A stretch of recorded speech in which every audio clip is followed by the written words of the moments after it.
Congress party అగ్రనేత రాహుల్ గాంధీపై రాజకీయ కక్షతో న్యాయపరమైన ఇబ్బందులకు గురిచేస్తున్నారని ఆరోపించారు. సంగారెడ్డి జిల్లా కాంగ్రెస్ అధ్యక్షురాలు నిర్మల రాహుల్ గాంధీ లోక్సభ సభ్యత్వాన్ని రద్దు చేయడంపై ఆమె ఆగ్రహం వ్యక్తం చేశారు. దీనిపై సంగారెడ్డిలోని గంజి మైదాన్లో గాంధీ విగ్రహానికి వినతి పత్రం అందజేసి నిరసన దీక్ష చేశారు. రాహుల్ గాంధీ చేపట్టిన భారత్ జోడో యాత్రతో కాంగ్రెస్ కు ప్రజాదరణ పెరుగుతుందని, అది చూసి ఓర్వలేక బీజేపీ అగ్రనేతలు కుట్రతో రాహుల్ గాంధీని ఇబ్బందులకు గురిచేస్తున్నారని మండిపడ్డారు. ఆ ప్రభుత్వంలో కూడా ఏదైతే మరి ప్రజలు మత కళలం కులంలో కూడా వాళ్ళు చిచ్చులు పెట్టే సమయంలో మంచి ఉద్దేశంతో రాహుల్ గాంధీ గారు ప్రోగ్రామ్ చేయడం సక్సెస్ కావడం వాళ్ళకు నిద్ర పట్టలేదు.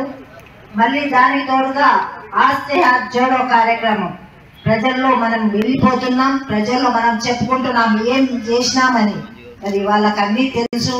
వాళ్ళు ఏమనుకుంటారంటే పిల్లి కళ్ళు మూసుకొని పాలు తాగుతున్న ఎవరు చూస్తారు.